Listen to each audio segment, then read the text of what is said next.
Hello.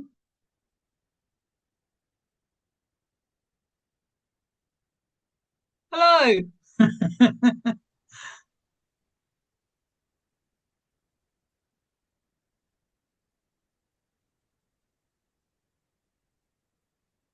Hello.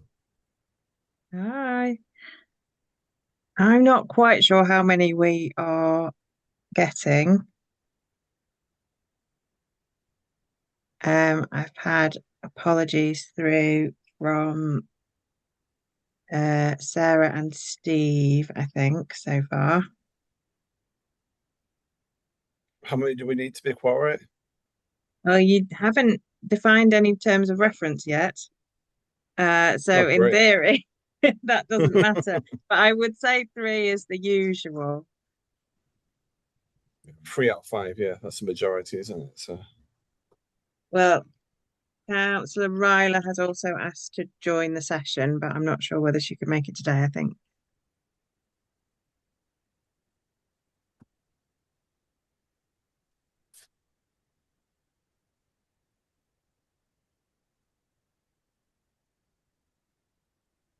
I've not had any emails from anyone, Gemma, so Right. It may just be the three of you this time then. right.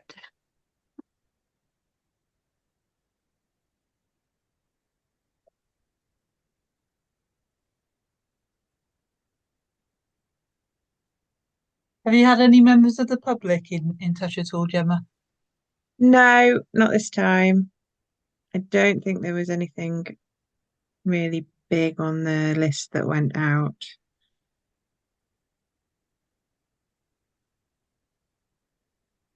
They do sometimes just turn up though. It's not that often that we get warning when people turn up. Yeah. So your first thing to do then is to put someone in the chair to elect your chair. So you've got to have someone chairing the meeting in order to get that started. It shouldn't really. The nice noises off.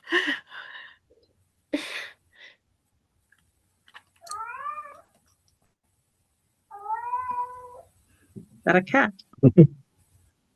It's not mine. Yeah, Not mine either. it's our cat. We've adopted a cat about a month ago. oh, We might need to see the cat. Yeah. She. Oh yes. Hello. so she's about one. Her owner was a friend of me, the mother of a friend of my son's, and she passed away, so they had to get homes for the cat. But we don't know where. Well, she hasn't been spayed yet, so she's not happy because we're not letting her out. No, gosh, you've set um, yourself a bit of a job there. Well, she could have come with kittens. We didn't even know that she'd been left in the house and could come and go through a window. So Crikey. Does one of you want to nominate another of you to chair the meeting while you elect your chair? I'll do it if you want. Lovely. All right. So the first thing you're doing Okay. then, Tom, is Yep. taking nominations. I'll go through the open session. No members of the public. So, election of a chair and vice chair of the planning steering group.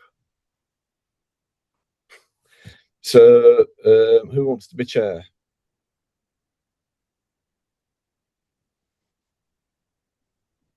Any volunteers?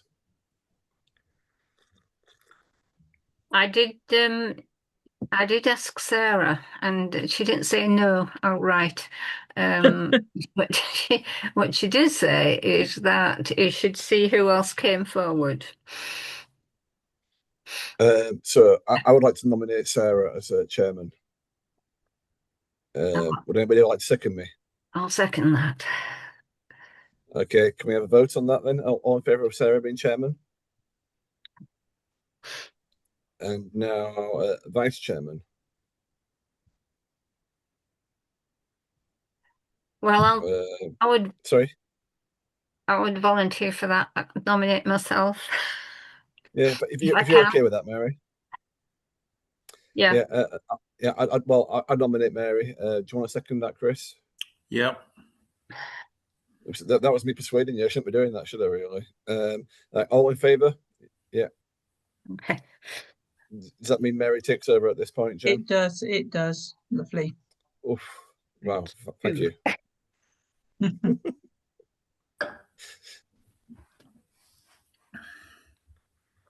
Right. It's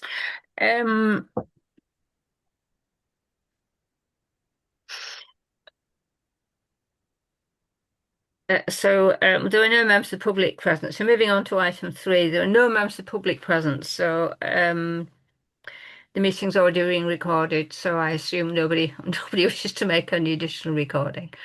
Nope. Thank you. Well, So planning groups, steering group terms of reference. So thank you for Jen for having done this.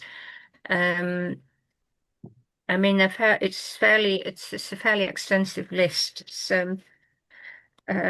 document B. Before we discuss it, I think there were perhaps a couple of amendments needed. So under 5.1. Mary, can I just butt in and say that Gemma also included as document C the planning application subcommittee terms of reference, Yes. which I completely missed when I did the full council agenda. And I think these are probably much more what you want to use as your starting point after them this afternoon.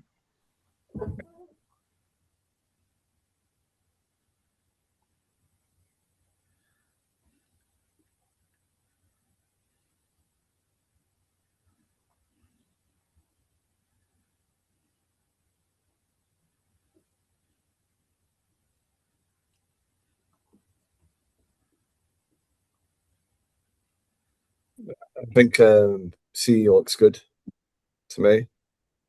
My only thought on that is that you might want to expand it because currently it only covers planning scrutiny. Yeah. So what you might want to do is possibly take some of the delegation and business from item B and add it into item C, and which ones you want to be able to have a look at. And I did wonder if this point actually you want to talk about things like frequency, transparency, in terms of publishing recordings and papers and that sort of thing as well. And whether you want to record attendance in the same way that you did with the subcommittee and any of those other things that are not necessarily required for a steering group, but actually because it's got quite a big remit that you might want to include. Yeah. I suppose my feeling is that the document B is kind of is closer to what the way that the working group, committee's working group, thought that the planning that we would handle planning related issues, and obviously it's it's wider than just the planning applications. But perhaps what we need to do then is add in the things from document C that are missing from document B. The things Gemma's just been referring to, like the membership in quorum, and the role of the chair, and things like that. So what you're really wanting is an amalgam between the two, isn't it? It is really. Sorry, Chris. Yeah, I have one concern about B, and it's in part 5.3. Any application about which individual parish councillors have concerns. I'm concerned in theory that an individual councillor could ask us to consider every single application, the way that's worded. Yes, it is. It is pretty wide, isn't it? So it means that it has to be something that's brought to the notice of a chair, doesn't it? Yeah, maybe I have concerns which are ratified by the chair, or has reasonable concerns. With the support of the chair? Yes. Yeah. Yeah.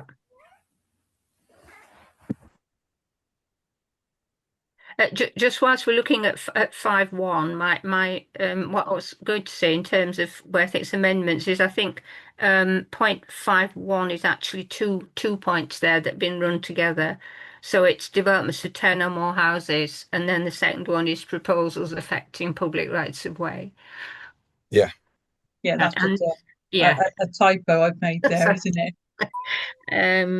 And well, there's another. Well, I might as well say it now. There's another one on under item 6.3, which is the same thing has happened. So there are 2 points again. So monitor significant planning issues affecting the Home Valley, and then there's another point: support community engagement, etc. Sorry, is that a typo? Did you say? I just need to find that and correct it. There are 2 points that have been elided. So yeah.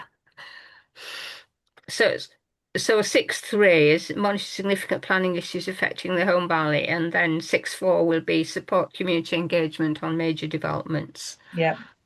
Yeah, they're 2 separate ones from the list.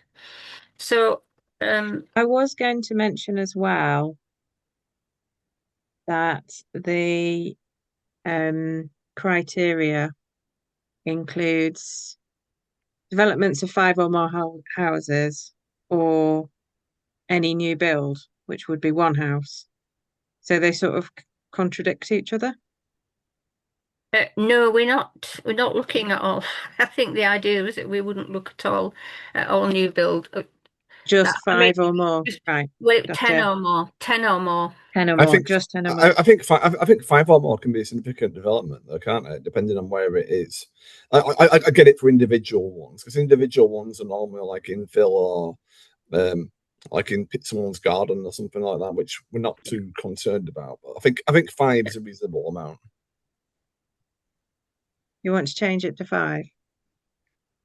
I think so, because to be fair, most of the ones over 5 are over 10 houses as well. So it may not really matter that much, but I think 5 seems a bit of a compromise, isn't it? With a lot of people are thinking. Okay, Chris, any feelings on that? Well, you two are both more experienced on planning committee than I am. I'm happy to go with Tom's suggestion. Well, okay, so I'll accept that. So we go developments of 5 or more houses, which is what it is at the moment. Right. Remind me of what the other ones were. Was anything in Greenbelt? Yeah. No. Yeah, that got there were lots of comments about that at the full council meeting, weren't there? So can I suggest I look back at the notes I made then? Because if we start to look at everything in the green belt, there will be, because a lot of the area is green belt. We're looking at an awful lot of applications, which is what really wasn't the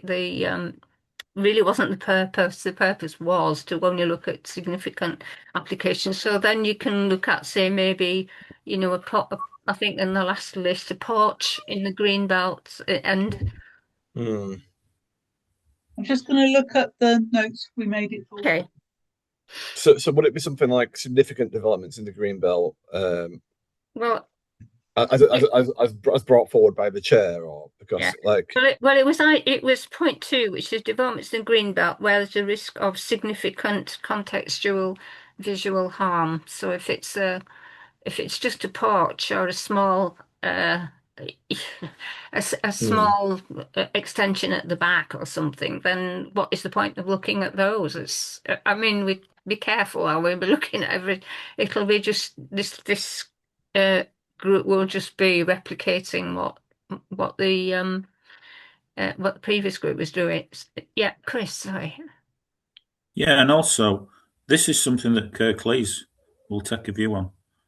You know, there's regulations on what can be done in Greenbelt, and the Kirklees officers will decide whether it's admissible or not. And I don't think, kind of in the spirit of the changes that we've made to planning, then we should be trusting Kirklees to do that.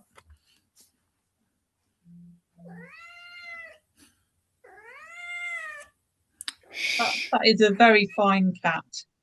Got an opinion. Yeah.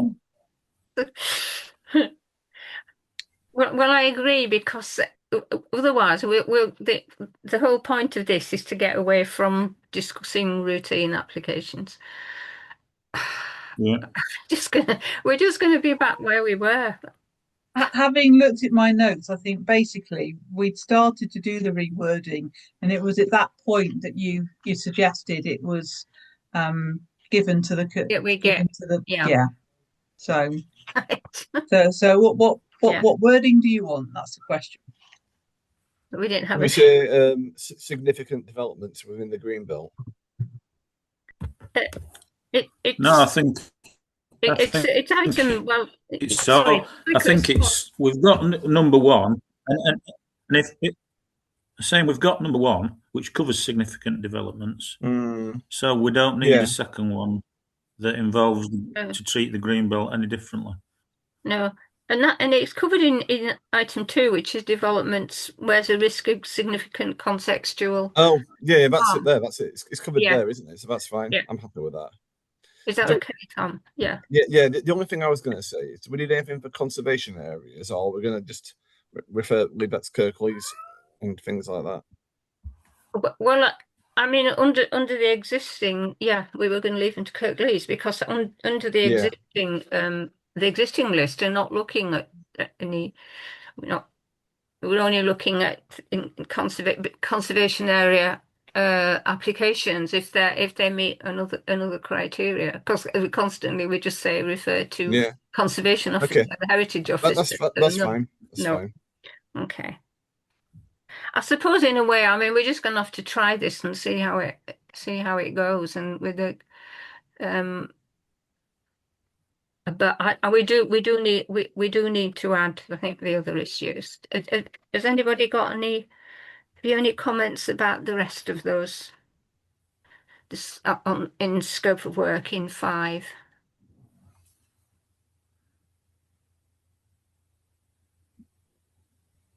No. So the frequency might be good to put in here as well, because point 5.6 is circulation of planning applications to all councillors. Yes. So they, just to give you an overview of how they come in one at a time as a full email. Yeah. So the 2 options are, I collate them and send 1 email a month with them on, probably roughly the end of the month or the beginning of the month, or I send them to everybody 1 at a time as they come in. So those are the kind of options, really. I think from getting people to read it, although it does take a few minutes to compile the list on my part, probably, I mean, I am just cutting and pasting. I could probably do it in under an hour. But in terms of getting people to read them, 1 email a month rather than a constant drip feed. Fair enough. I think we just thought that might, because I knew that they came in dribs and drabs. I just thought it might be easy for you to just send them off to the full list of councillors. Easier for me, but probably harder for you. as they come in, so rather than making a consolidated list. I'm not sure. I think I agree with Mary. Just forward them on, because you get that email and you it doesn't take you very long to decide whether you've got any interest or concerns about it, and whether you need to look at it in more detail or not. It will be more up to date that way. Yeah. It will be. Yeah. So if there is a major concern, then we'd be in a position to potentially respond to it more quickly than if it was potentially delayed for 4 weeks. Yeah. If it's fairly routine, I mean, you could just forward it, couldn't you? That as they come in. Yeah. rather than making consolidated list. Gives And everybody it's a chance. individual councillors' Yeah. responsibility as to how diligent they look at them all. Yeah. It will be roughly another 25 emails a month that you get. Yeah, fair enough. I mean, we've That's okay. like the road. We used to get all the road closure type Yeah. emails individually, didn't we? It's just a similar thing. Yeah. Right. I'm just wondering, given the scope of work under 5, I think point 1, it's now going to be 1 to 6, isn't it? Now I've got an additional one. Because the existing point 6 and 7 are oh no, well really, I guess 7's fine, but the circulation planning applications, that's a different kind of point, isn't it? That's about practice and process. Maybe that needs lifting out and put with other matters about Yeah, because number what 3 and number 7 are basically the same, aren't yeah about the quorum or Yeah. yes, yeah, it is actually, yeah. But if we put the circulation planning applications with membership and quorum, Quora. Yeah.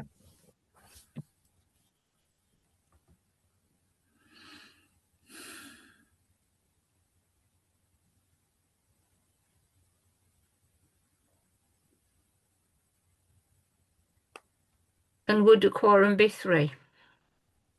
If that's what you want it to be. It's standard. It's the standard else in other committees, isn't it? So, yeah. Do we need to vote? Should we just? I don't think vote in this committee, but should we? But are we happy with the quorum is 3? Yeah.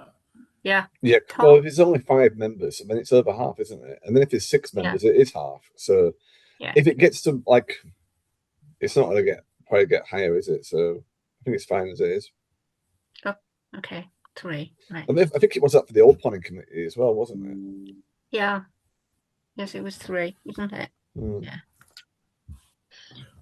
So going back to the terms of reference for the planning applications subcommittee. So the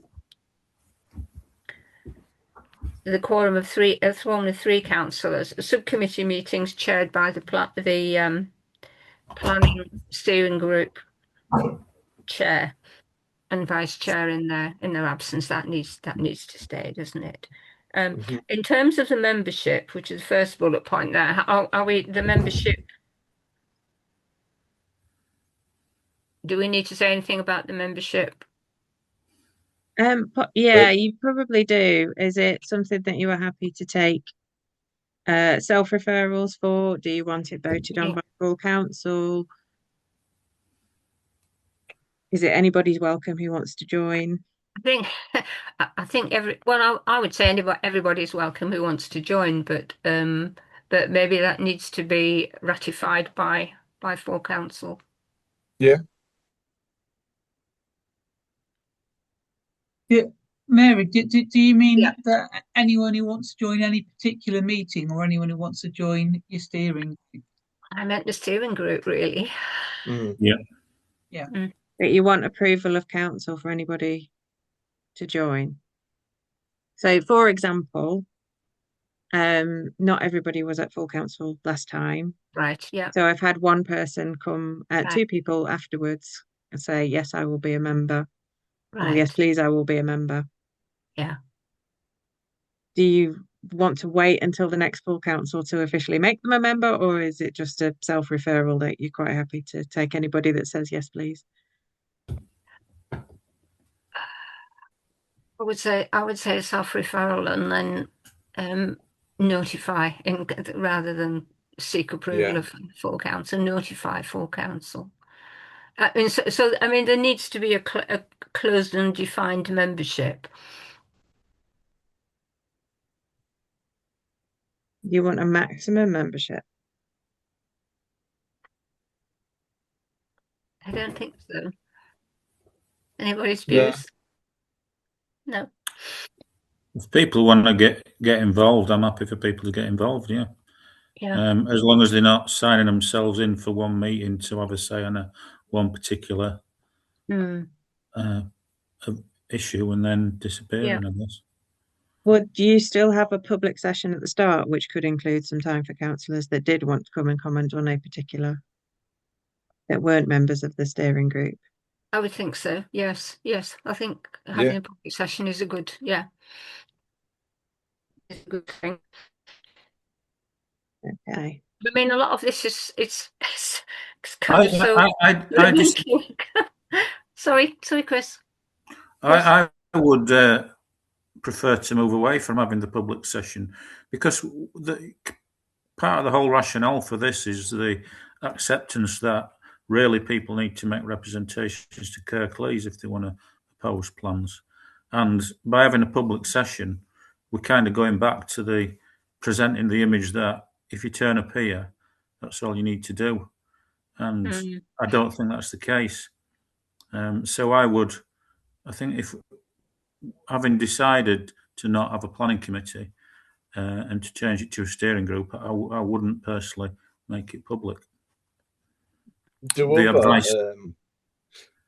other steering groups have a public session? Because I know that like all committees have a public session, but this is different, isn't it? Well, certainly the subcommittee, when it was just the application subcommittee, did have one, but that was because it wasn't a necessary thing, but councillors felt like it was part of that public engagement on planning more generally. I think the communications and engagement is now a steering group, and that doesn't have public section. It's not recorded in the same way we meet in person, but it's not. We don't publish the meetings. It's not in the meeting schedule in the same way. It's a meeting where we take actions, take advice, make recommendations. I write them up, but it's a kind of internal mechanism rather than a public one. It's pretty much where the reference group works as well, isn't it? Sorry, Chris. My thoughts. Sorry. Were you wanting to speak, Chris, before or not? No. I was, but I'll let Tom go first. Yeah. Okay, Tom. Yeah. My thoughts are that planning committee always seem to get more public engagement than other committees, and with certain issues, I get what Chris says, but I'm also wary as well that if we don't allow public session, we are leaving ourselves open to scrutiny from certain parties, and whether that be right or wrong, I just think that I think it's a better decision to have allow public session, allow the public the chance to speak, make it clear to them that Kirklees make the decision and we don't do, but we need to allow them the chance to speak, because if we don't do, then we are. I just don't think it's a good idea. Did people come to the public session of the planning steering committee? I don't. We'd never had anybody down. No, I don't remember anybody coming. But I don't think we really had anything that really angered people that much. If we'd had something that like really wound somebody up, you know, certain applications, Mary, like the one up Gin Lane, or that one in Homebridge we had before. If there were applications like that on the agenda, people would have turned up, I think. But I think I think you're right. It is just coincidence that there weren't any major developments that came in that coincided with any of those Zoom meetings. It may have been a different story if they had. I'm a bit torn on this, really, because in one way, yes, I think we want to move. We want, as Chris says, we want to move away from the assumption by the public that we have any authority, really. But on the other hand, it might be quite policy just at least to the beginning now to start off with a public session. But of course, you're going to review it after at the end of this civic year. So I just think it might be sensible to have a public session, but in the expectation that people are really likely to turn up. Yeah, okay. Will you live? I will relent on that. Will you live with that? Yeah. Thank you. It's all a movable feast, so you can feast. So you can change, you can Yeah. try things out, see how they go, try them, change them further down the line if you feel like it's not working. Yeah. Yeah. Other questions I had on a similar topic is I'm recording this meeting partly for me making notes. Yeah. But do you want to publish the videos? Do you always want to meet on Zoom? And we'll get to the format of the minutes in a minute. Right. Tom. I think we should meet on Zoom, but also be flexible depending on if something was to happen, like there was to be a really big application, it may be better to meet in public and to give transparency and to give greater transparency as well. I think it would be worth publishing these meetings as well on YouTube. Although I don't expect to get a huge amount of viewers, but like I think for transparency reasons we should do. Yeah, I would agree with that. I mean, there is another development coming up at Hayes Edge, isn't there? So which might cause a bit of angst. So I would say it's hybrid. I mean, that sometimes that routinely it would be on Zoom, but occasionally it might be more sensible to meet in person. I suppose one of the things we can do as well is like if there is like a planning application going on in Hayes Edge, we can maybe even meet in Hayes Edge band room for that meeting, or if it's a big application in Honley, like get out to the public and stuff like that, and that could be quite a good thing to do, I think, especially if we're going to be like open and doing public engagement. That just shows how this committee can be flexible and how it can be a good thing rather than what was said at the full council meeting about it, the negativity. Yeah, I think that's a good idea, Tom. Yeah, it's a good idea. Yeah. Are there any more kind of practice? Oh, yes, there are, aren't there? You wanted to raise them, didn't you?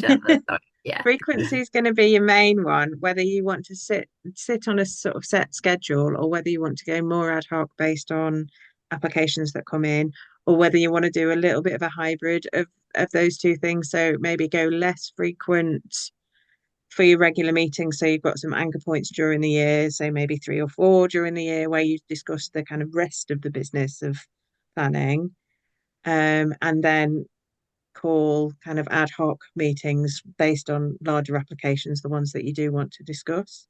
The thing you've got to remember about applications is that in theory, some of them will only have a 3 or 4 week turnaround between application and approval or refusal. Not many go through that quickly, to be fair. It is usually more like 6 weeks. Anything that's very big will be much longer because there will be all sorts of reports to come through. There might be public concerns to address, that sort of thing. So you will get a little bit more leeway on commenting for those ones, which does give you a bit more time. But it might not be enough time if you've just had a meeting and something big came in to wait till another maybe 3 or 4 months if that's the next one. I mean, the point was for this to be flexible and to meet only when there were the significant applications, which would always take longer to resolve than like the 3 or 4 week turnaround time. But do you want to fix them in time, or do you want to do all of them on an ad hoc basis? Oh, my preference. Sorry. I was just going to say, if you think about some of the other business that you do want to tackle other than applications, how frequently you would want to be talking about those? Less frequently. Tom? I think that if we were to do like the monthly meeting where we go through the applications, so like we have a slimmed down meeting every month where we go through the applications, and maybe once every 3 months we have a full meeting where we go through everything on the agenda, like all the other items today, like the traffic calming and the other bits and stuff like that, other highways issues and policy, stuff like that, which can wait. But whereas with the applications, maybe we'll meet once a month just to have a 20-minute, half an hour meeting to go through the applications. See, I think that that's kind of cutting against what the spirit was really, which this group would meet only when required, and it may be there are no significant applications come up in the month, well, in which case I guess we just don't meet. Oh, Yes. yeah. I think that if there's no significant applications, then we don't do. But if there is significant applications, maybe we'll meet up and have a 20-minute, half an hour chat about it, and then the rest of the time we don't do. Chris. Yeah, I was hoping that we wouldn't need to meet every month, that the criteria we've set and the rigor with which we use those criteria means that we don't need to meet every month.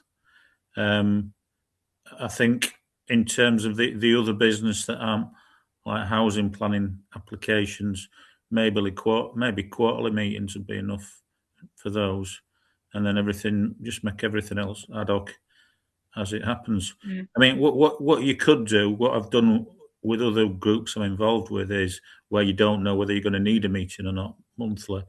We could pencil in, first Monday of the month or whatever fits with the rest of the council calendar. We could pencil in dates where we're mindful that we might need to be available, but most months not actually need to meet.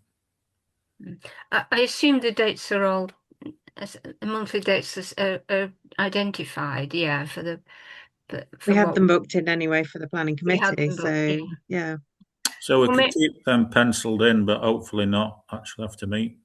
You do them all. I'm fine with that actually, because I haven't thought about the planning applications that we are going to look at. Yeah. Like there may not be some every month, so it's just a case of maybe wait and see. Yeah, I think so. I mean, I think that sounds like a really sensible way forward. I mean, the one is, sorry, Gemma, was there any more I think there probably are, but yes. cannot come to them. You were mentioning minutes, didn't you, earlier? Minutes, yes. So format for the minutes. When we do the subcommittee meetings currently, I just publish the comments and against the applications. When we have a full planning meeting, currently it's a full committee set of minutes.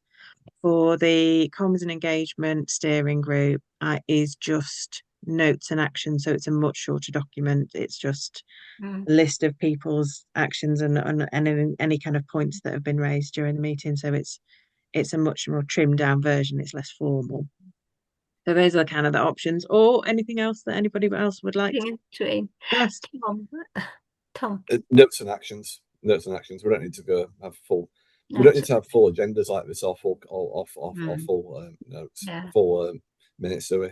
Yeah, and especially if the video is available, people want to know. Actions. Yeah, and the agendas will be in the same sort of format as the comms group as well, which is just a tightened up list of things. So it sort of takes a similar format anyway, but it's just it doesn't go through all of the general business that you get at council. I would go with that. Yeah, happy with that. Are we happy with all three of us? Happy with that? Yeah. Yeah. So you would skip things like, I would suggest also, if you are doing planning scrutiny, then I would suggest that you do a declaration of interests at the beginning of the meeting as well. There shouldn't be any reason to go into private session, so I can kind of cut quite a lot of that out. Yes. But I would say, apologies, interests, mention that it's recorded. That's yes. Yeah. all you need, unless Jen thinks anything. No, that sounds great. I mean, you definitely need to keep the declaration of interest in. Of course. Yeah. That's the one that comes up the most in planning. Obviously, the commission, it doesn't have delegated powers, does it? This steering group doesn't have delegated powers in the way that did the planning subcommittee have delegated powers? It's a strange situation, but officially but this is the same with the planning committee as well, really. Planning comments on applications is delegated to me. So in theory, I can write what I want and send it off. But obviously that doesn't happen. What I do is I listen to your thoughts, I write them down, and then I send them off. So from that perspective, I think that doesn't change. Is that right? And what we're doing in effect is, Gemma's acting as your proper officer, if you like, and therefore has delegated authority that she can write on behalf of not really the planning steering committee, but she's writing on behalf of Home Valley Parish Council. Yeah. Mm. Yeah, right. That's how it works. Right. Okay. Chris. Yeah, just out of interest, Gemma, really. So if we get sent one to look at by Kirklees and we don't respond, do they chase that up? No. No, they do. They very rarely even confirm receipt, actually. In fact, I can't think of a time when they have. It's up to us to respond in a timely fashion. We don't. We've a right to be informed, but we've no duty to actually comment. So I guess that's why they don't follow it. There are lots of parish and town councils that don't comment at all, or they will just send a monthly email that says no observations, or they'll just say, we only want to comment on these ones. Currently, we send comments on everything, although quite often that comment is no comment. Defer to officers, and they still upload that to the application page that we've said that. So it's sort of to anybody who's looking at that says, oh, the parish have looked at it and they've got no issues. I've seen in some places they just put no observations. What might change this time, I guess, is that I wouldn't necessarily be sending a whole list of all of the things that had come in that month. I would only send comments on one or maybe few, rather than saying no comment, defer to officers. It would just say, right, we only want to comment on numbers 5, 10 and 15. Here are the comments for those. It would that makes potentially sense. cut down their admin time a little bit as well. They've only got a few to upload. All right. So I think we've more or less got agreement on the role of this steering group. So are you happy? Whoever's going to be doing the notes that lift out the kind of the practical things about the quorum and the membership and what needs to be on the agenda. Have we got in a position to do that? Do we need to discuss any more before we move? What I will do, and I guess this, Jen, I'll ask you this, whether it needs to go to council or whether it just comes back as a more polished document the next time. I will take the practical considerations out of document C and put them into document B. So we've got document B is more about remit and business and what you're going to do. Document C is more about how you're going to do it and the kind of rules around that you're setting for yourself. So it's a sort of combination of both. I'll do, and I've got a good idea of kind of the just sort of what you've defined this evening. So I will take that away and send it back around, and perhaps I'll just circulate it. Or do you want it to go to council, or do you want it to come back to this meeting? I guess what was due to be the next planning meeting, was a subcommittee. Let me just check my diary, which I think was in 27th of July, 4 weeks' time, was due to be a Zoom meeting. So if you want to meet then to kind of go through those final bits and anything we don't cover tonight, and then perhaps you can kind of stretch it out from there if you don't need to. So if you're happy, with what you look at on the 27th of July, what will happen then is I'll drop it into the scheme of delegation and make any changes that are needed in the in our standing orders as well, so that those documents, the standing orders, the scheme of delegation, they will go to council in September for approval. Right, of course. Yeah. Thank you. Thanks, Jen. Right. Do in terms of, so we've got potential meeting dates. So how long, if we decide we're not going to meet, how much time do you think we should, what should be the deadline for deciding we're not going to meet? Should it be the Tuesday before, as in, what do you think? I would say possibly before that, because if I need to prepare papers, even if they're only small papers, I need to have them done by that Tuesday. So it's a little disheartening if you've prepared a load of papers and then a meeting. Absolutely, yes. So I would generally try and I've usually got them done by Monday morning, to be honest. So maybe the Friday before. Friday before. So it's like a week and a day. Yeah. Are you happy with that, Chris, Tom? Yeah. Whatever suits Gemma, I'm happy with you. I think so, yes. I mean, I think that works best. Yeah. We're all feeling our way here, aren't we? And we just need to see how this is going to go, but without losing the principle that we identified in the committee structures group, but also, you know, paying due regard to dealing seriously with these matters and with planning applications. So it's about finding a balance, and it may take us a while to actually do that. But yeah, are we okay? Anybody any comments before we move on? No. Thank you. Thanks, Gemma and Jen, for that. Helping negotiate our way through that. Right. So apologies for absence. So we had two, didn't we? Right, Councillor Whitelaw and Ransby.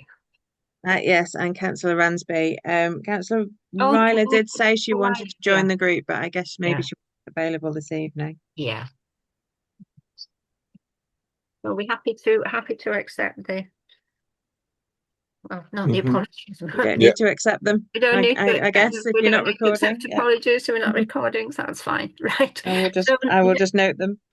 Thank you. Right. So item 6 is members and officers' personal and disclosable pecuniary interest. Does anybody have anything to declare on this? Tom? No. No. No, I don't either. Right. Do we wish to discuss any items in private session? No. No. Thank you. Okay. Can we note the minutes of the previous plan? It's a strange hybrid meeting, this one, isn't it? Yes. Yeah. It was already done. So they've already been approved. So we note those minutes, please, and noted. Thank you.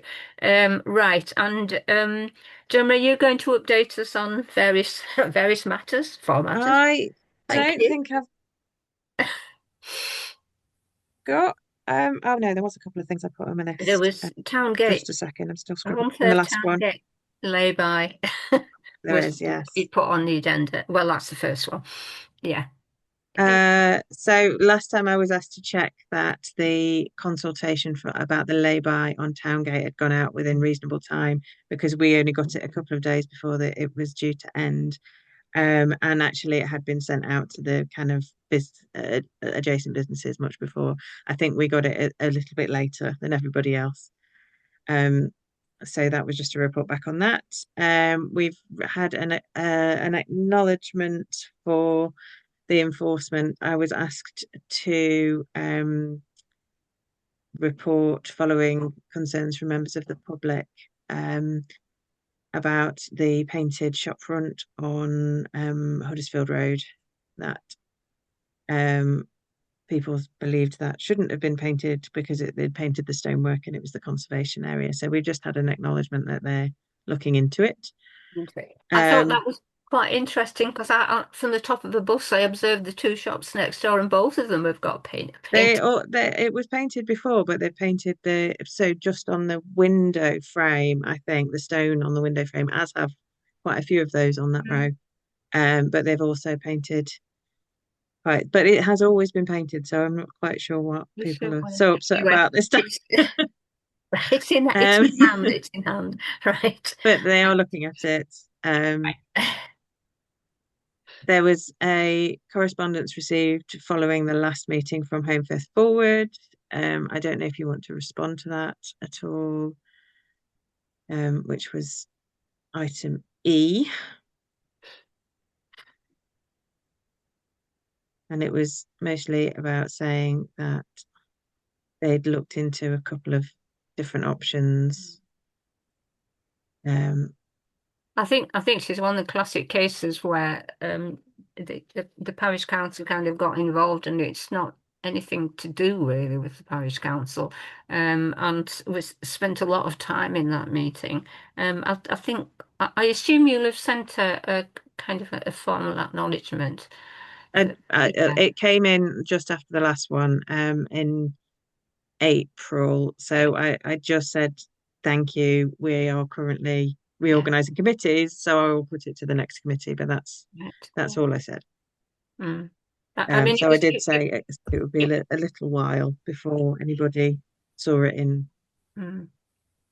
It was a lengthy response. It was a very lengthy and careful response. I think perhaps I suppose I'd like to just to say thank you for the effort that went into it, and the thorough, detailed explanation. I really appreciate that. Not going to do anything about it, but okay, both of you. I think Tom was first. Tom, should this letter go to full council? It can, if you want it, if you ask it to be referred to. I just think that they're asking questions on there, and they're asking questions of the parish council. Would the parish council be prepared to give the market very favourable use of the Gartside building for storage with all the opportunity costs involved? Would Kirklees Council? They're asking questions of the parish council, and I don't know if we have the authority to answer some of them questions when some of them are about matters which are to do with other committees like the Gartside building. So I think personally we should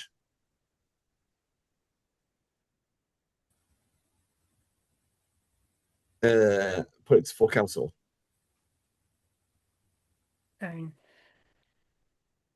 Chris, what were you? Yeah, or service provision in relation to service provision. Okay. But all the matters that I'm assuming are really, they're going. Are we saying they're going to be asking permission from Kirklees to use the locations that they've looked at?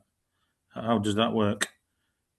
Because we would, I suppose, as a parish council, we want there to be a market and we would support them, but we haven't actually got the authority to give them permission to use these locations. Is that the case? No, I mean, there's quite in the conclusion there's more than one request, isn't there, for the parish council? So there's the favourable free use of the Gartside building. I guess none of this has been responded to, has it? Sorry, I've been away from planning that little while. But Tom's right. That's not a planning request, is it? That's a request to use our building. But there needs to be. I guess there needs to be a response to it. But I think like Tommy talked to go to full council. We should ask full council to. I think this is going to be hanging around for quite a while. I don't think this is one of these quick issues, is it? And then further down, there's a request that would the parish council be willing to pay for a pre-planning and full planning application? And I doubt that's not our remit. Jen. I mean, I'm assuming this has come about because when Home First Forward came and spoke to planning, clearly there was quite a lot of pushback to them about why wasn't the bus, about the relocation of the market to the riverside rather than the bus station car park. So what you've got here, I mean, I think although they are a list of questions, I don't think Home First Forward are expecting anyone to say yes to any of those questions. But I think given that this is clearly going to be something in the public domain that is debated a lot over the next few months, you've got it makes sense to share it with full council so that it gets that wider viewing. It's gone beyond just being what was the old planning committee's remit to look at it. Does that make sense? Yes, I agree with that, Tom. You know, even if you're just sharing it for information. Yeah. But I have a full council or service provision. I propose that we put it. Which one do you think's best?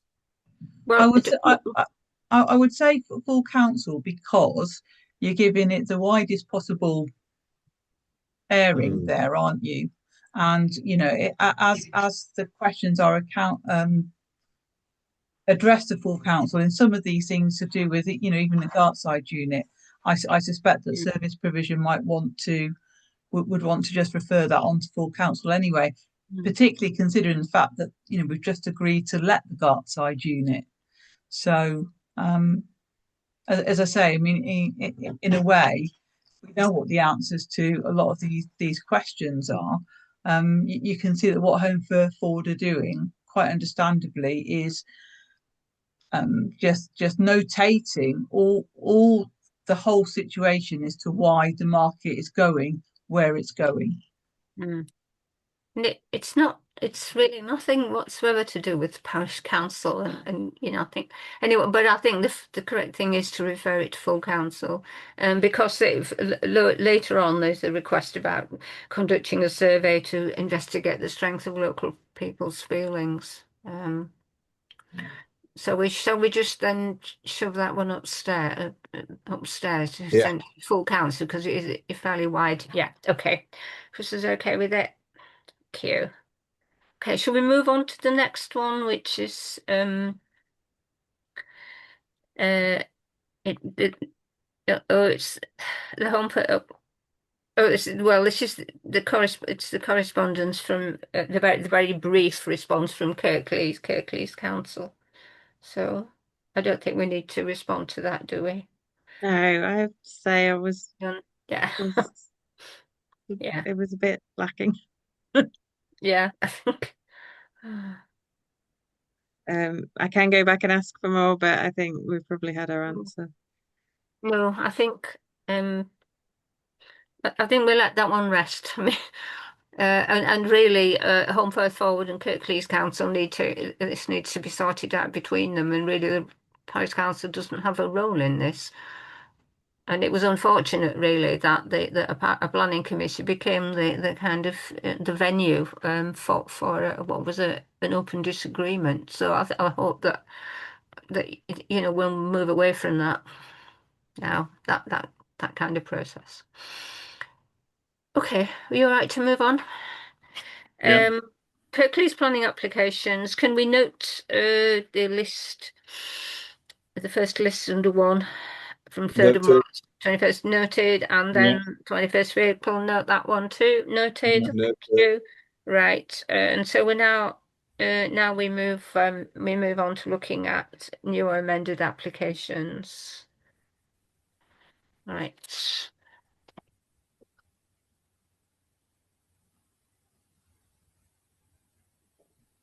Okay.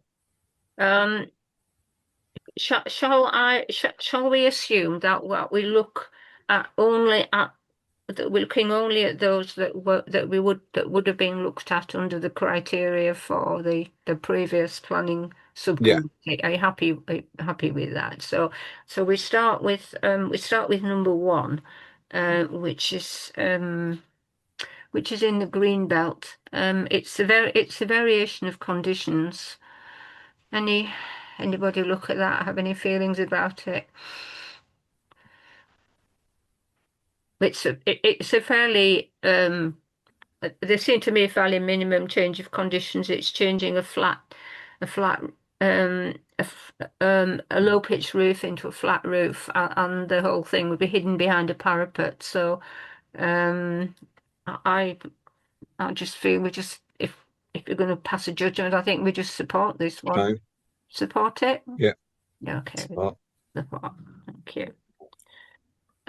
Right. So the next the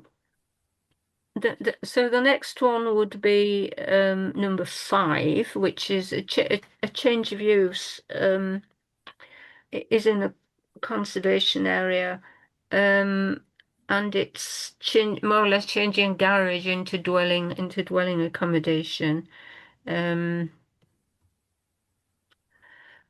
And it's in a conservation area, so normally in conservation area we defer to the conservation heritage officer, Kirklees officers. Anybody? Any thoughts on that? Yeah, I agree with doing that. Defer to them. Tom?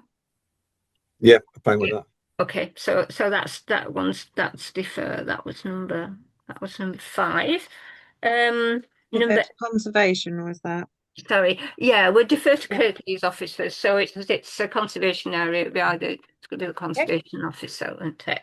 Right. So the next one was number 8, which is a green belt, but I think I kind of missed it. It's also a new build, so it qualifies twice.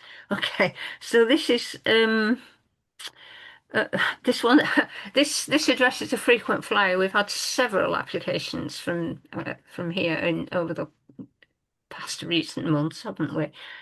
So this is a new agricultural building. It's slightly different. It's they're now the people that own the farm are now actually farming and have got some sheep and want to erect a new agricultural building and make a new access track to it.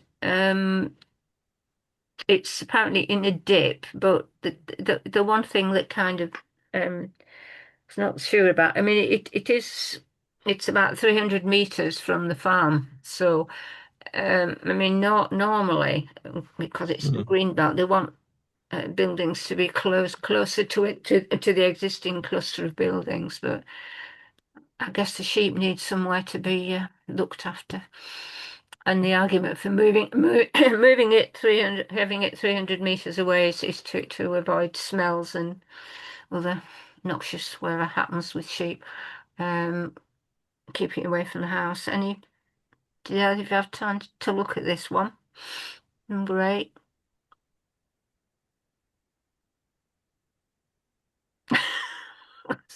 I don't have much of an opinion about it. I have no views either way. That just is like one of the things that why we're just leaving it to Kirklees to roll on. Yeah, support agriculture, support them. It's supporting agriculture. Yeah. So do we want to support or do we want to defer to? Maybe should we? I'm happy to support, but maybe we should suggest that put a caveat on there. It remains as an agricultural building and is not converted into a dwelling.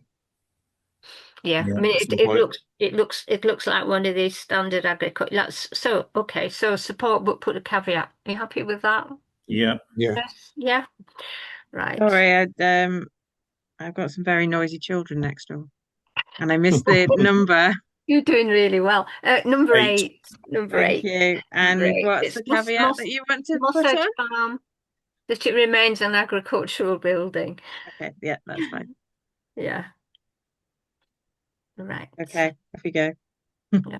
Sorry, I'm just making note for myself so that right. Number 10 is the next one, which is a change of use. Right. So unusual with this one, they had pre-application advice, and it was change of use of land into a domestic garden and garage. So it's a huge garage. The garage and it's at the back of the site, but then the plot is pretty extensive as well. I couldn't really see a reason to not to support this. particularly given they'd had pre-application advice, so presumably they've followed that. So Kirklees only say it's fine. Any views on this one? They've got quite a bit of space there, haven't they? And there's been an awful lot of development further on from there, hasn't there? So yeah, I don't really have much of an opinion about it. Like I said again, it's just it's their own garden, isn't it? Their own land. It's their own, it's their own land. So do you want to support it? Sorry, before you, support it or On all of these, I'd prefer to say no objections than support, but I've got no reason to object to it. So that's interesting, isn't it? Because I don't know where the terms support or object, where those terms come from. Probably just customer practice at Home Valley Parish Council, I should think. But you're right, because there is quite a significant difference between no objection and support, isn't there? Because sometimes you want to object, but you can't because you can't discover any grounds to object. So maybe we could ponder on that for this new regime. Do you know what other? Because you've obviously been looking at this, Gemma. Do you know what wording? It varies. No observations is the most common. No observation, right? That's fine. Okay, so we're going no observation. Yeah.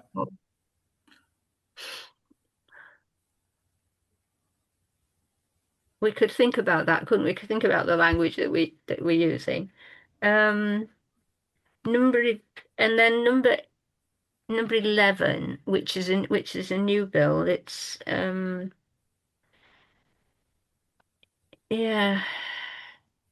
new annex outbuilding.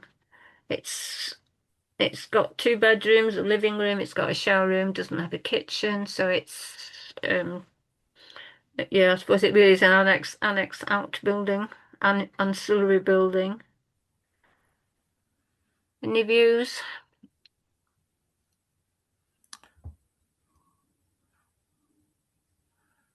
See, no observations. No observations. Tom? I haven't looked at it this one. Has this one been in before? I think it might have been. Yeah, and I think at the time we observed that there was significant space, wasn't there, for it? Yeah. It probably looks like they pared it down a little bit. So,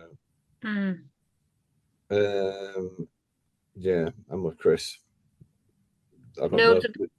There's no reason to refuse it, is there? So there's no reason to refuse it. So, well, I'm not sure what we're doing now. Are we deferring to Kirklees officers or saying? Yeah. Yeah, okay.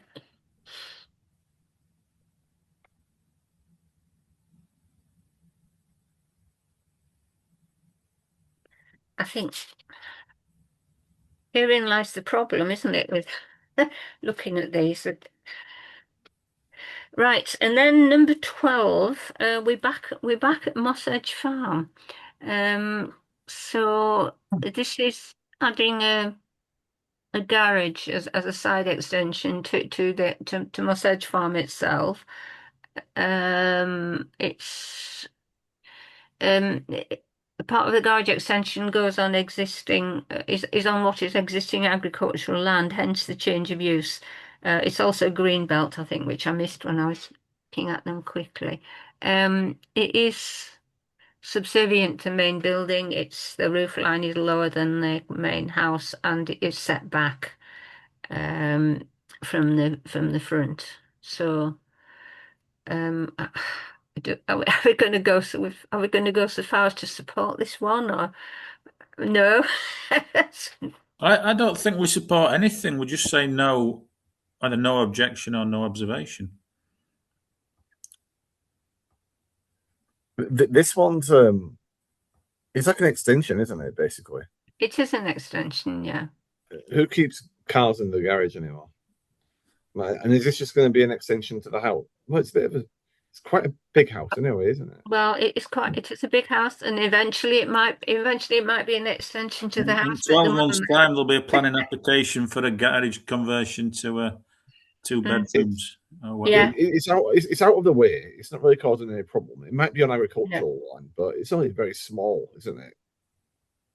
It's not huge. It's not huge substantial. So I like. Under the old regime, I'd just say support this, but I do take Chris's point that we may not necessarily be supporting. We're just not objecting. Yeah, I'm fine with that. Yeah. Do you think we ought to have a discussion really about the wording that we use? No, I don't mean that. Can we? Yeah. The next meeting, possibly. The next meeting. Okay. So are we saying what we're saying? No objection? Mm-hmm. Okay.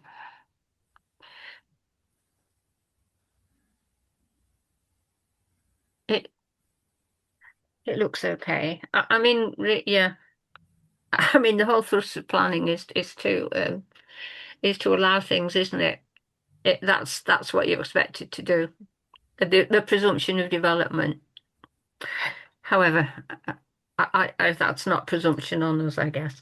Right. So the final one that I thought we should look at is number 15, which is a new build, and this has been around before. It's one new dwelling. It looked to me like a big house on a not very big plot. Anybody, any views? There's not much amenity land left by the time they built that.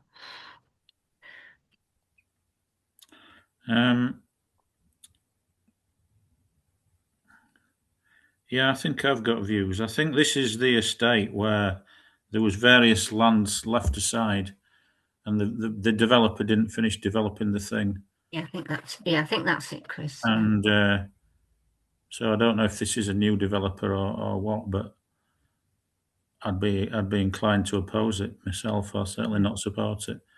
But I mean, I'd be inclined to oppose it. I think it's a big house. I mean, it's different, really, different from the rest of that.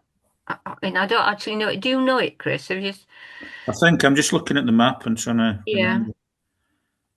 I think it's the one next to the printers, if that helps.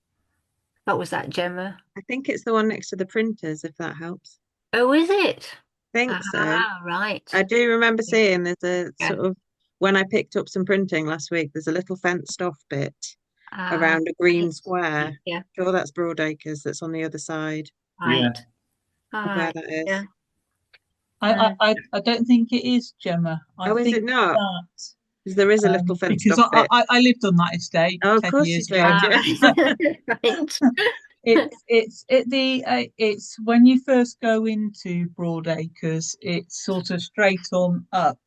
That's where the location is. So there were the first lot of houses built, and then those ones, they were all built later, and that land is there. And that's it's probably one of the builders. It was probably meant to have this cheaper housing that it was supposed to put social housing on it, and he never did. Well, he never completed building the estate, therefore it was a loophole that meant he didn't have to put the social housing in. Yeah, I mean, I'd be happy to object to this one. I think it's overdevelopment of the site. I think the building's extremely large for the site, and it's got 4 bedrooms. That's just trying to get too much building in. Tom. Yeah, I agree. It's a lot bigger than all the other houses which are nearby next to it. I wouldn't be against them building on that because it looks like just something that was left over, like you mentioned. But it'd be nice to have maybe a pair of small semis there, or one which is probably like the existing property size or something like that. So over intensification, I think. So, and not in keeping with the other dwellings, I suppose. I haven't looked at the climate plan. There's up to be some solar panels on it as well. It was a good climate change statement. Okay. I'll have a go for that. So we're we're objecting on the grounds of overdevelopment. And not in keeping, or I'm not sure, because there's kind of maybe not. I'll take that one out. Oh, lack of amenity space. We could, well, I guess that means the same as overdevelopment, but it's a few more words, isn't it? You okay? Are you okay with that, Chris? Yeah. Yeah. Okay.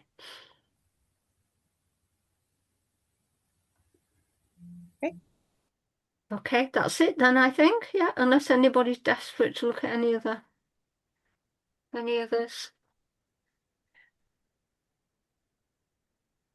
Right. So returning to the agenda,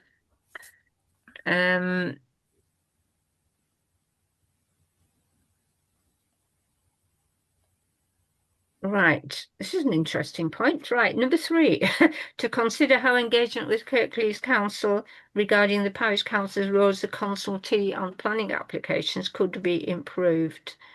What's the genesis? Can I explain a little bit?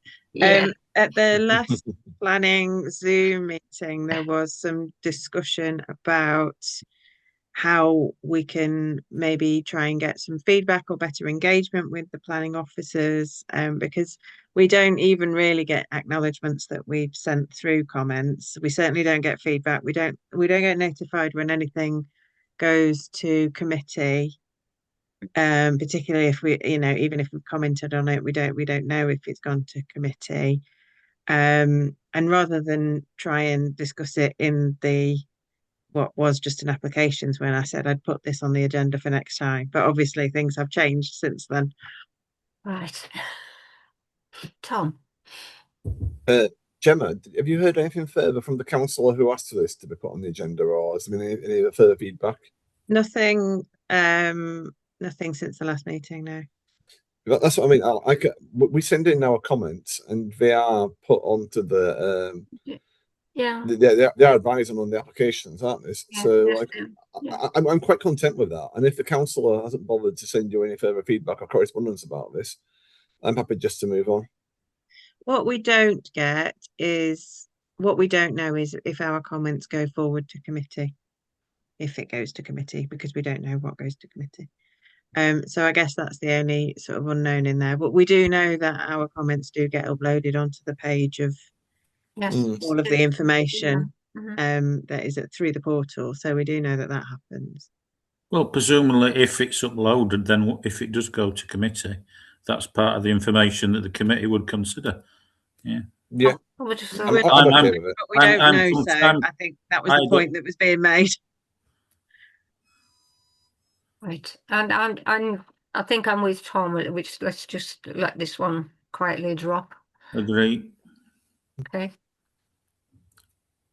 Right, item 10 is it's gone very quiet, hasn't it? Peak District National Park Authority. It's been a while since they've been, or maybe I've missed some. Okay, so just remarking, really, there are no new applications. There weren't any. Right, let's move on to 11, which is traffic calming. Right, the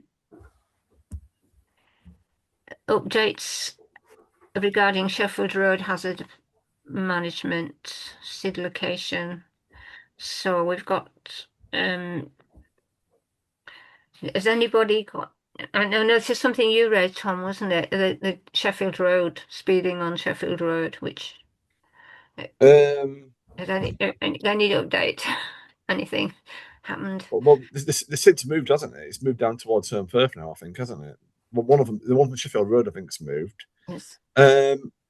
I think we were going to pursue it, write a letter to Kirklees, weren't we, about Sheffield Road, Gemma? I think we did, didn't we? That's right, yes. Did you? Yeah. And has there been any further feedback?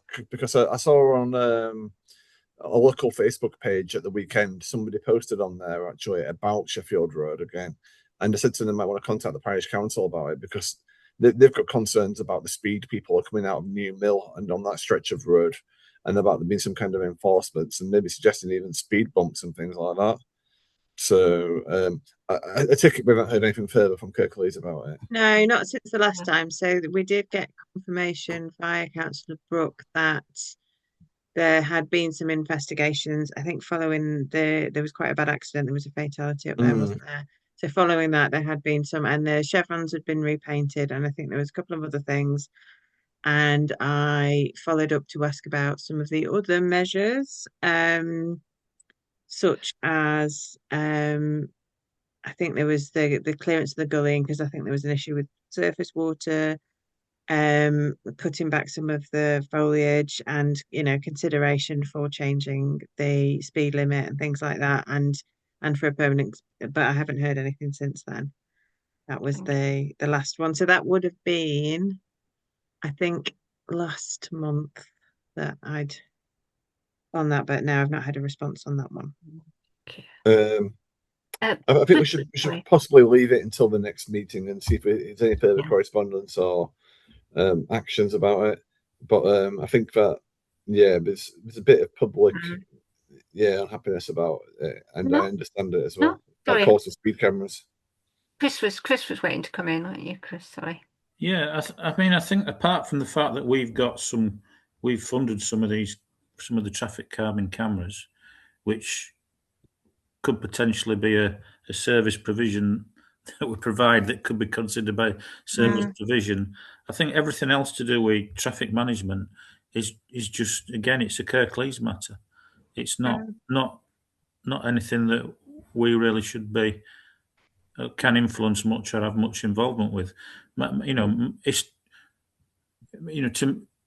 is always only spent on improving highways where the accident statistics justify it's a priority to do so, generally speaking, and unless, like Charles has done in Honley, he's provided money, I think, or he's certainly lobbied for those speed bumps to go in on Bradshaw Road. So I just don't think it's something that falls within the remit of the parish council.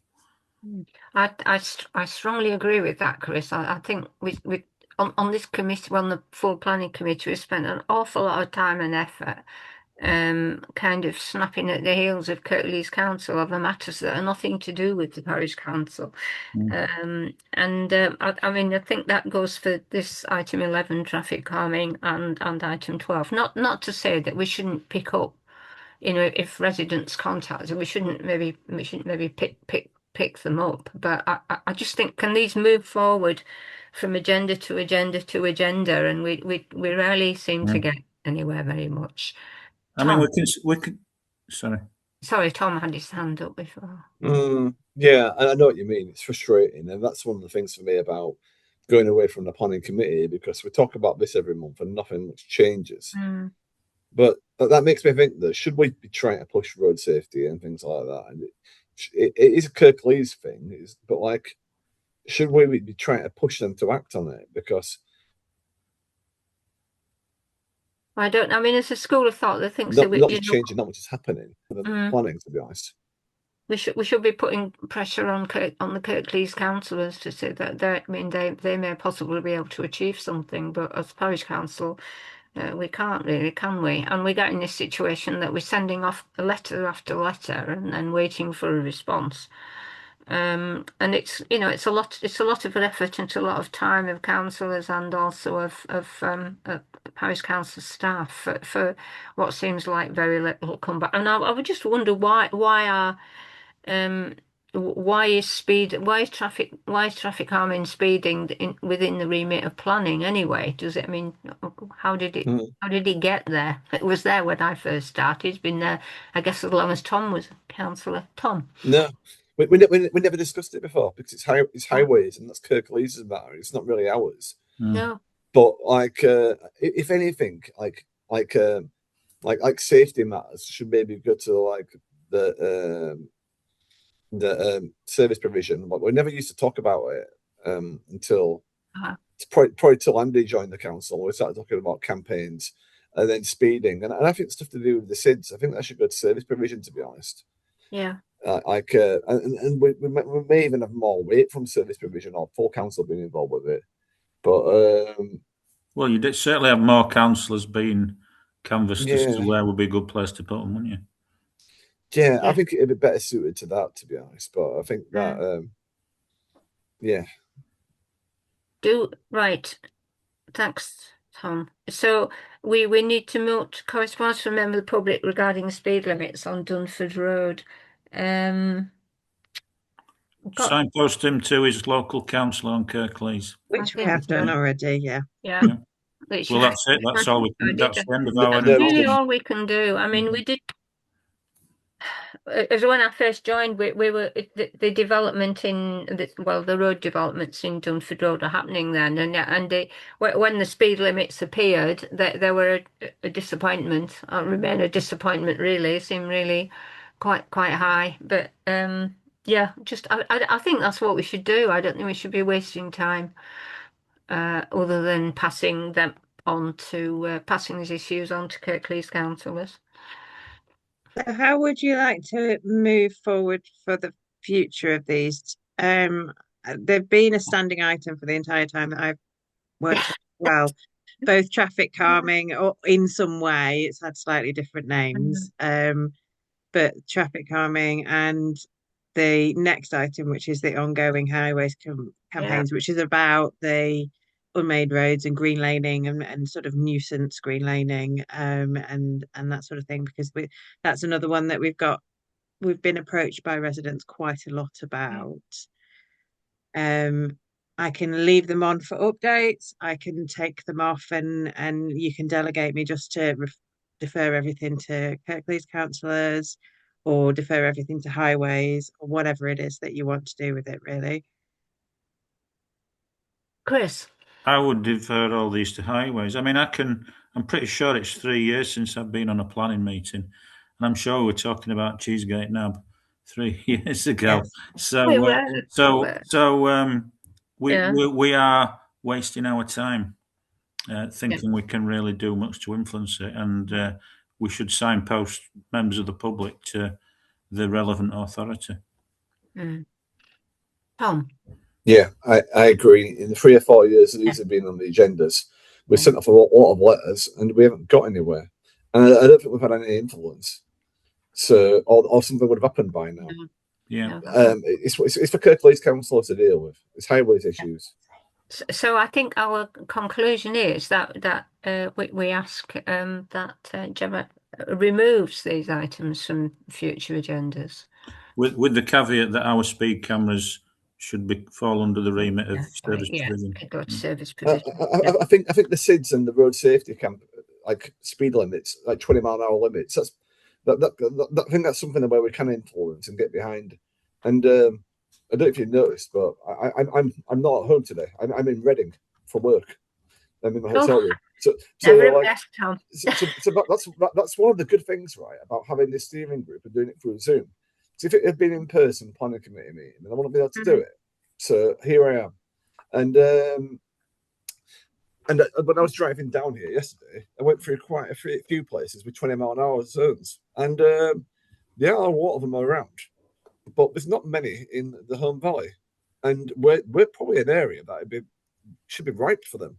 And I've driven through villages and places that are like the Home Valley on the way down here yesterday, going through Oxfordshire and all that kind of stuff. And there should be more 20-mile-an-hour limits in the villages around Holmfirth. And I think we should be. That is kind of like making the area safer for the public is something that we can do and push for it. But we can't do it ourselves, but we can campaign for it. You know what I mean?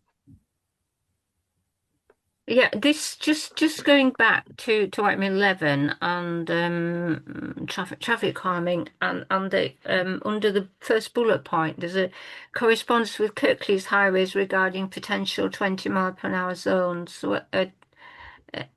Can you just remind us what that was about, Gemma? So for quite some time, I've been bouncing around various different Kirklees offices trying to reignite restart the conversations about getting more 20-mile-an-hour zones in the Home Valley, particularly close to schools. This time I got a reference number. I didn't get a response. But I did get a reference number, so we're sort of in the system now. But that's literally all we've had. We've had a thank you for your email. Here's the reference number. We'll get back to you at some point. I think we did have a kind of 20-mile-per-hour campaign, didn't we? Some years ago. I think That's what we before need. my time, but Yes, I yes. think was probably what we need to do. We need to ally with other organisations, because I think by ourselves we are very limited, to limited power really. Well, no power, but and I think we talked to the then MP as well, who got, but evidently there is a process, isn't there, of putting 20 mile an hour around schools, but they're starting with the schools where there are the most accidents, which of course tend to be in North Kirklees. So by the time it gets here, it's going to take, at this current rate of progress, it's going to take years and years. So I can't understand why there are 20 mile an hour in Meltham, the speed bumps in Meltham. Why they're there, why they're not on there. But I just think this kind of dripping away, it just does not achieve anything, and it becomes dispiriting after a while as well. And the reason there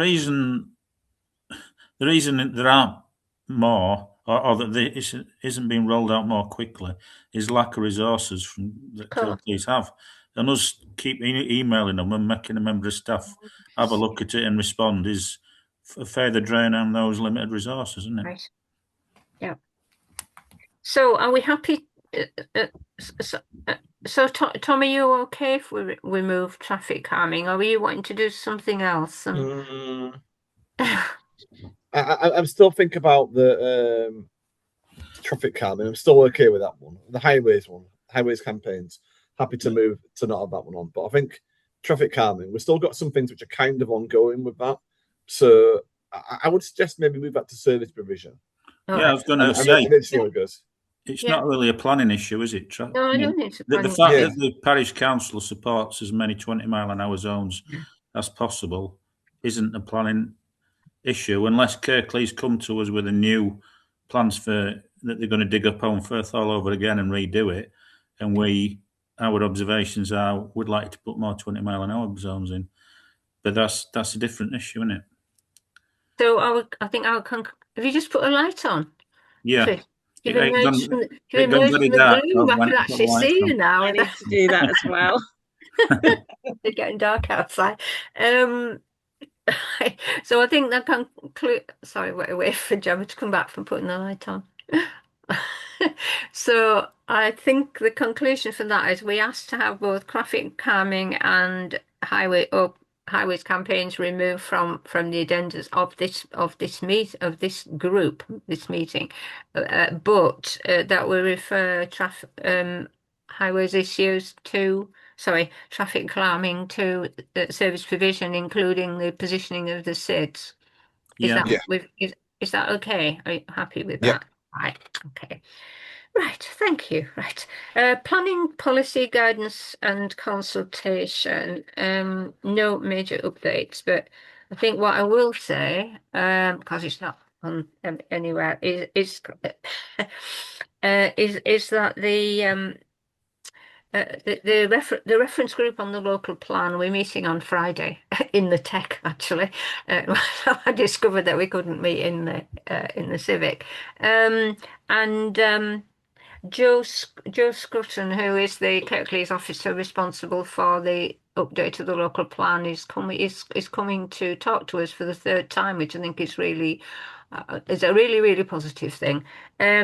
But what she said in an email to me today was that everything is in a tremendous state of flux. I mean, nationally, the processes for updating local plans is that's in a state of flux, and Kirklees officers are waiting for a steer from local government, and of course now there's the added complication in Kirklees that Kirklees has no administration at the moment. So in fact it's very difficult for Jo to move much at all. But she's coming to talk to us, and and there'll be loads of questions, I'm sure. So I suppose that's a kind of update. And go on. Can I ask how you want to handle this, these going forward? So usually what I would put in here would be things like national consultations or national bits of policy news, or even local or regional ones. So sometimes we get stuff from Wickes, sometimes we get things through from Kirklees, and I put them all in here. And then you either note them or you complete them as individuals, or you decide to get a little group together and do a consolidated response from the planning committee. Well, my feeling is that this is probably one of the most important things that this steering group can do is responding to national consultations. And we have tried in the past to always respond, even if it's a very short notice. So my preference would be to continue that practice. I don't know what Chris and Tom think. Fine with that. Yeah, if we're being consulted and asked for our opinions on things, then yeah, give them. So sometimes they're just public consultations that go out to everyone, but that we do respond to as a council or a committee. That will possibly then be one of the things that decides whether a meeting goes ahead or not as well, if you've got something major in. Yes. So perhaps it is something that I'll know about them in advance. So the other option to do is to send them out to people to complete as individuals. But I can leave a space for it as a standing item in this as well. I think. Yeah. Sorry, Chris. We can say something. That would be my preference. Yeah.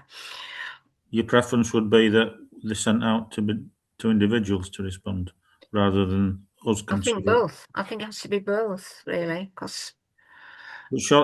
Perhaps some of them would be suitable for an individual response, and others, maybe the chair and vice chair of this committee could decide, yeah, we need a committee response. Yeah, I mean, sometimes the consultations you can only reply by doing it online. Yeah, and that is really difficult to do as a committee. I mean, sometimes they will accept an email response, and we've done that as well. But I think it is a responsibility to respond when we're asked for our views. I think we should try our best to respond. So is the proposal that when I receive a notification of a consultation that I immediately forward it to full council or just the steering group, and then also add it to the agenda? I'll give it to all parish councils, I would have thought. Yeah, I'm happy for that. And put it on the agenda. I mean, sometimes the response dates are so soon that it's just not possible. I think if what you're suggesting is, are you suggesting that you have a full agenda quarterly and just do applications monthly? Or are you suggesting a full agenda each time, but it's trimmed down from what it used to be? And then sometimes they get cancelled with a week or so's notice if there's nothing in it that's come in that looks important enough to warrant a meeting. I mean, this steering group is not a replacement, but a kind of replacement for the planning committee, isn't it? It's not for the subgroup on planning applications. So I suppose it depends. I don't. So I think what I'm saying is I'm not sure having it like a quarterly, like a full agenda quarterly would really work, because if we're talking about consultations, I mean they don't come up. They may come up more frequently. They generally do. I think it's weird not to have had one. If we decide so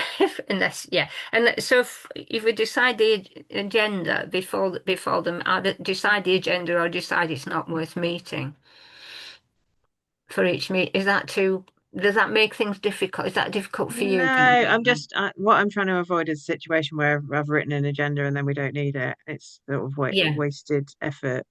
Yeah. What I think possibly is I will circulate all of the consultations that we get and policy news and things like that. Yeah. Policy news can just be to note, so that there's not necessarily a time thing. So that can just wait until whenever the next meeting is. Yeah. Consultations I will circulate everywhere, and if anybody flags it up and says, please put this on an agenda, then I can do that.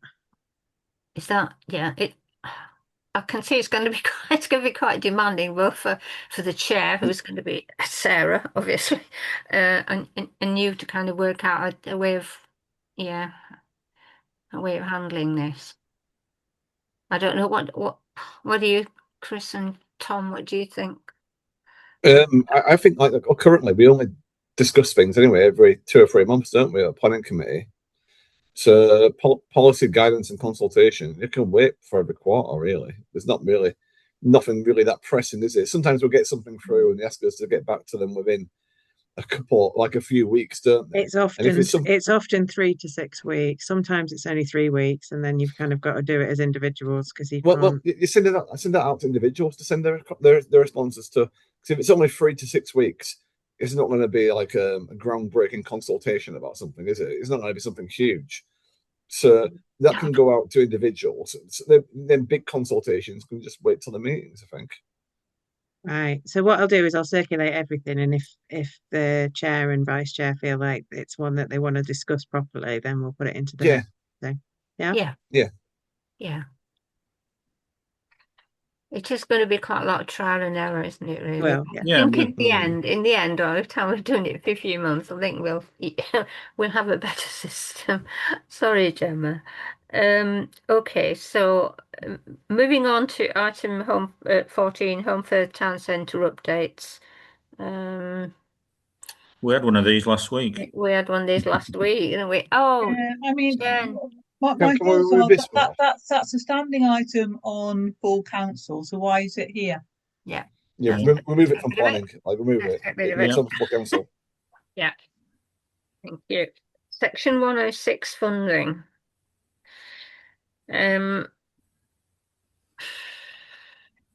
I guess there's been no response to Section 106. I mean, it was a bit of a shock when I discovered how much Section 106 funding is sitting in Kirklees coffers at the moment and not going out, and it's an incredibly complex issue. Some of it has been there for ages and ages. Again, I'm not really sure whether this is something that we that we need to have on the agenda of these two group meetings. Well, I guess that was just a one-off item, wasn't it, really? Can we note it? I think it was intended to be a starting of a discussion to create some engagement on not just sort of seeing what's happened to the existing money, but where we know that there's developments coming up. Yeah. Was to see if there was any way to kind of support the public consultation around how it gets spent.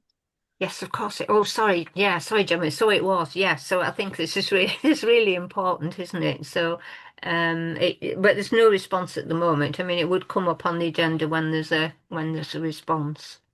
I did wonder if that was something that the local plan reference group might look at. Well, we have, we have, and we want to and it was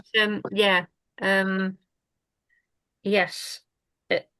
So the information was given to us there by one of the members, and then we thought perhaps it was better for the planning committee to deal with. But if it is about organising, when there aren't many large scale developments, I mean the only one I know on is the one at Hayes Edge. I don't know if anybody knows any others, but. Organising public consultation might be would be a good thing to do, I think, and part of more of in general the parish council going out more and consulting more. So I think we should perhaps keep that in the remit Leave it as a standing item. Not necessarily, but just put it on when it's necessary. Yeah. Okay, so add section 106, public engagement. If it's easier to lose things as standing items, and just leave it as a standing item, and then we can just they'll comment, or if there's stuff on there, just to keep us visible and keep us aware of it. Did you want me to add it into the TOR as well? Yes, I think that would be good. Yeah, kind of scope of what you look at. Yeah, I think that's a legitimate role for the Parish Council, isn't it? Really, it's not snapping at the heels of Kirklees, but it's trying to achieve something, which is taking into account the views of residents, and providing a channel. Yeah. Okay, so do you want me to leave? Does it need to be called section 106? It's probably easiest for you to leave it as a standing item, is it, Gemma? Yeah, it's perfectly fine. If there's nothing to say about it each time, it can just be say nothing this time. Much like the consultations. Yes, fine, thank you. Peak District.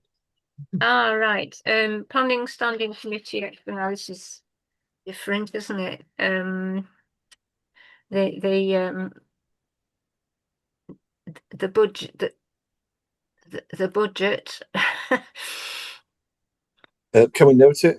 Is there anything we need to do? Can we just note it? Yeah. £1,000 left in the budget line. So what this was. Can we suggest that money is moved over to the steering yes, group? That might be. Rather than the planning. A steering group doesn't have its own budget as such. It will, but it's so like the comms and engagement budget, it does have its own budget line. Like this will have its own budget line, but it sits under full council. As you're not a committee, you can't spend directly from a budget line. You need to go to full council to approve it. Right. Okay. Yes. Chris. Yeah, so earlier we were talking about going up to Hayde Edge to consult with the residents up there about a potential new development and hiring a room up there. So would this money be used to pay for the hire of that room, for example? And yeah, I'd say so. What would be the mechanism for that expenditure being authorised then? I mean, you're talking about very small amounts. So Clerks can authorise a certain amount just to get it paid, and then it would be noted at full council. Yeah. Is that right, Jen? Yeah, so you could, for example, thinking that there might be several going on through the year, you could make a recommendation of up to £500 for community engagement regarding planning issues, to be delegated to the planning steering group. So you could do something like that. I have plucked £500 out of the air there, but what I'm trying to do is stop you not being able to do things because you've missed getting something on a council agenda. Yeah. Yes. I mean, we did. Gemma, sorry. I would mention as well that what that £1,000 was originally intended for when writing the budget was to investigate whether a shop front budget, grants budget, could be put together because of the design guide that was put together and sent out to businesses and things. Councillors thought that actually they should put a bit of money to making that happen as well. So Meltham has one where shops and other businesses can apply for a little bit of money to support sort of making their frontages a bit nicer and a bit more in keeping with the area. Is that what's happened with that? Has that kind of died a death or just been forgotten? Or I mean, potentially it seemed a really interesting idea of Parish Council giving, but then I know it runs into murky waters about giving money to private sector organisations, but they manage it in Meltham, so there must be a way. They do it in Meltham, so and all of nobody's brought anything to committee yet. Right. So this is how we want to do it.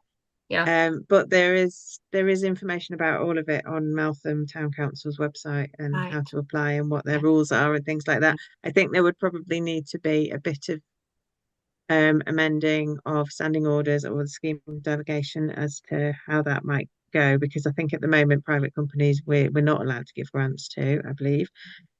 So that would need to change. Chris? Do we know how much money Meltham have got in their budget? Because considering the number of shop fronts that there are in the Home Valley, £1,000 doesn't seem like a very significant. I think they have a pot, and I think it's about 5,000 a year, and there's no time limit, there's no framework to the kind of scheduling on it. It's just people can apply when they want to, for however much within that they want to. I mean, I haven't memorized the terms, So but from what I had a conversation with Mark at Meltham about it, and there was basically when the pot's gone, it's gone. That's how they work it, but that doesn't mean that you have to work it in the same way. You could have a maximum amount per grant. You could have, you could put conditions on what it is that they buy, what they will pay for, what they won't pay for, that sort of thing, in the same way that the community grants work. There are plenty of conditions attached to those. So this sounds like a piece of work that it's an idea, but we haven't done the work on it. It sounds like to me. Pretty much, yeah. It's just not got that far yet. Yeah. Do we need to change standing orders, Jen, and how would we do that? And then it would have to be advertised, wouldn't it? Well, you're going to need a proposal, aren't you, regarding it? I mean, if you're going to dedicate the whole of that £1,000 towards that, that's going to then cut across what else you might want to use that money for. That's worth thinking about. So, and I know when Gemma first said this, I just thought, well, £1,000 is not going to get you very far, and I'm just a little bit concerned that it might be you could end up in a position as a council being accused of favouring one or two where you've managed to give some money to help them, and then not others. So there are some sort of swings and roundabouts with this. I'm certain you would get some take up, because I know one of the shops in Honley did ask, whether there was any money to support bringing in the shop front guidelines. Thank you, Jen. Everybody's wanting to speak. I think the only was Tom, Gemma, and Can I suggest that Gemma takes this away and speaks with the Meltham clerk? And I think Steve Ransby was interested in this as well, to try and put something together. But at the moment, like we might need to put something like a proper procedure in place for it if we're going to do it seriously. Like at the moment, I don't think we're in that position. Gemma? I was going to say that I think the £1,000 this time was intended to be a pilot, and that it might, if that works, then it might be, good budgeting time. But nobody's asked me to take it any further yet. I have been and talked to Mark about it. He said everything's on the website. So that was sort of his response. Chris? Yeah, I mean, I think Jen partially answered. I was going to ask if we've had any feedback from that guidance document that we delivered in the heavy rain, in my case. We've had a few bits and bats through social media, nothing really directly. I think there's, on the whole, broadly okay with it. That I think people like the idea that things don't look too bright or too garish or too plasticky, particularly in the conservation areas. There's a few people that are a bit less inclined because they feel like, who are we to tell anybody what to do with their business? And I think you would probably expect that anyway. But I don't think it's gone down like a lead balloon. I think it's kind of been received okay. Yeah. But no, sorry, Chris, go on. I mean, in terms of having £1,000 for a pilot, I'd say, do we need to do a pilot? Can we not just wait and see how successful or not the Meltham scheme is, and then it's been going for a few years. And so are they giving away £5,000 every year then? I think pretty much, yeah. I can't tell you exactly that it is £5,000. I haven't memorised the full scheme off the top of my head, and it was a while ago that I looked at it. Yeah. But I think they do get through most of the budget every year. Yeah. Well, my proposal then would be to take that to full council to see if it's something that the full council would like to adopt. It could be service provision as well, couldn't it? It's more service provision than planning. That is it, or is it just finance? The grant, yeah, finance, even. I think when we discussed it, we thought it would be kept separate. It would be kept separate from the other grant, our other grant schemes. I suppose I wanted to say, I think we're going to expend quite a lot of energy. I think getting this right, getting this handling planning right, and it's maybe not the time to be taking on a fairly complex project. And also the council's only got 1 year, well, less than a year now to run. So maybe it's something that the next council might do. I think it's basically a good idea, but I'm not sure about the £1,000.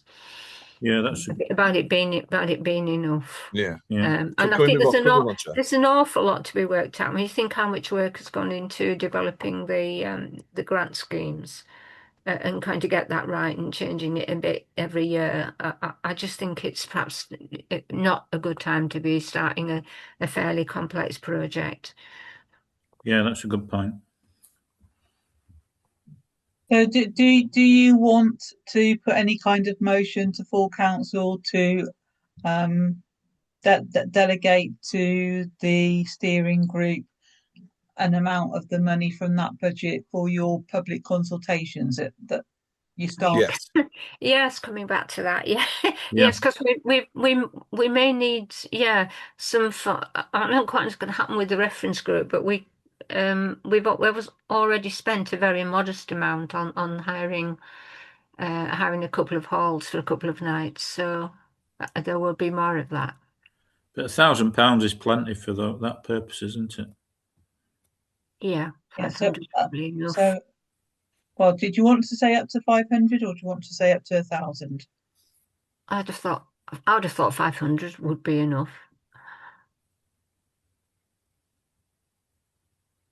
But at some time, the reference group will be producing a large document, and that's going to have costs. But at the moment, we've no idea, given that the development of the local plan is in by Kirklees in such a state of flux. So that probably now is going to be pushed into the next financial year, the new civic year.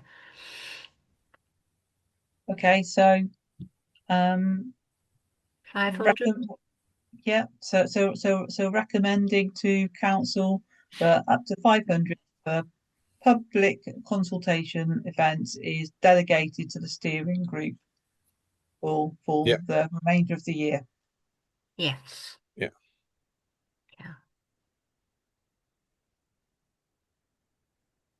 Lovely. Thank you. Are you, Chris and Tom, happy with that? Yes. I mean, sorry, I meant happy with not carrying forward at the moment the idea of the grants for Shefford. Okay, thank you. Okay, right. So last item, publicising the work of Holme Valley Parish Council.